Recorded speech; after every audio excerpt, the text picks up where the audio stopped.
শুধুমাত্র এই ছোট প্রাণীর আক্রমণের কারণে প্রতি বছর সারা বিশ্বে $6 বিলিয়ন বা 70,000 কোটি টাকা ব্যয় হয়।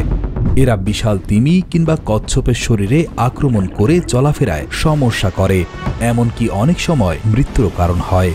কিছু প্রজাতির মাছের শরীরে লেগে থেকে এরা সংক্রমণ ঘটাতে পারে। এদের আক্রমণ থেকে রেহাই পায় না চিংড়িও।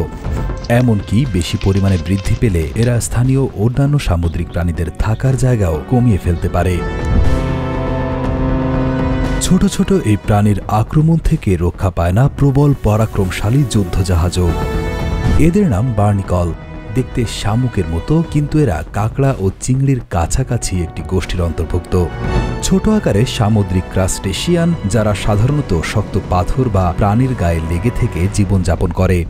এরা বেশিরভাগ সময় শরীরের চারপাশে কঠিন আবরণ তৈরি করে এবং পাথর, জাহাজ, তিমি, কচ্ছপ, এমনকি বন্দরের কনক্রিটের কাঠামোর গায়েও লেগে থাকে।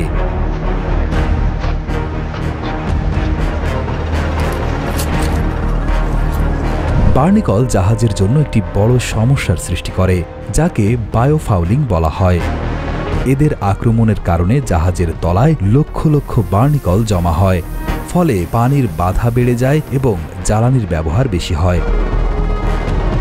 গবেষণায় দেখা গেছে একটি মাঝারি আকারের জাহাজ যদি বার্নিকলে আক্রান্ত হয় তাহলে তা বছরে 40% পর্যন্ত বেশি জ্বালানি খরচ করতে পারে। বার্নিকল অপসারণ করতে বিশেষ কেমিক্যাল এবং স্ক্র্যাপিং প্রক্রিয়া ব্যবহার করতে হয়, যা অত্যন্ত ব্যয়বহুল। আবার বিশেষ এক ধরনের বার্নিকল খুব দামি খাবার। প্রতি কেজি 10 থেকে 20,000 টাকায় বিক্রি হয় স্পেন এবং পর্তুগালে। এদের বসবাস স্থল সাধারণত সমুদ্রের ঢেউপ্রবণ পাথুরে এলাকায় হয়। সংগ্রাহকদের জীবনের ঝুঁকি নিয়ে এদেরকে সংগ্রহ করতে হয় বলেই দামও হয় আকাশ ছোঁয়া। বার্নিকল মূলত ফিল্টার ফিডার, অর্থাৎ এরা পানির মধ্যে থাকা ক্ষুদ্র প্ল্যাঙ্কটন ও জৈব পদার্থ গ্রহণ করে জীবন ধারণ করে। বার্নিকল যখন খাবার গ্রহণ করে তখন তারা পানির ছোট ছোট দূষিত কণা শোষণ করে, যা সামুদ্রিক পরিবেশ পরিষ্কার রাখতে সহায়তা করে। এজন্য এদের বলা হয় ফিল্টার ফিডার। আমাদের ভিডিওগুলো ওয়েস্ট বেঙ্গল ইন্ডিয়া থেকে দেখছেন পরিতোষ পাইন, আহমেদ রিপন মাল দেখছেন শরীয়তপুর থেকে, দিনাজপুর থেকে দেখছেন মোহাম্মদ শাকিল ইসলাম, মোহাম্মদ জহিরুল ইসলাম দেখছেন মাদারীপুর থেকে, আমিনুল হক অপু দেখছেন আরব আমিরাতের দুবাই থেকে। আপনি কোথা থেকে দেখছেন তা জানিয়ে দিন কমেন্ট বক্সে। প্রাণী জগতের মধ্যে শরীরের তুলনায় সবচেয়ে বড় পুরুষাঙ্গ থাকে পুরুষ বার্নিকলের, কারণ এরা এক জায়গায় স্থির থাকে। তাই কাছের অন্য বার্নিকলের সাথে মিলন করার জন্য তাদের লম্বা প্রজনন অঙ্গ প্রয়োজন হয়।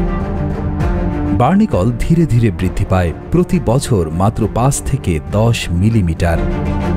একটি পূর্ণবয়স্ক বার্নিকল 4 থেকে 7 সেন্টিমিটার পর্যন্ত বড় হতে পারে। বার্নিকল থেকে প্রাপ্ত কিছু উপাদান জীবাণুনাশক ও চিকিৎসায় ব্যবহৃত হচ্ছে। এদের শক্তিশালী আঠার মতো পদার্থ থেকে নতুন জৈব আঠা বানানো হচ্ছে, যা চিকিৎসা ক্ষেত্রে কাজে লাগছে।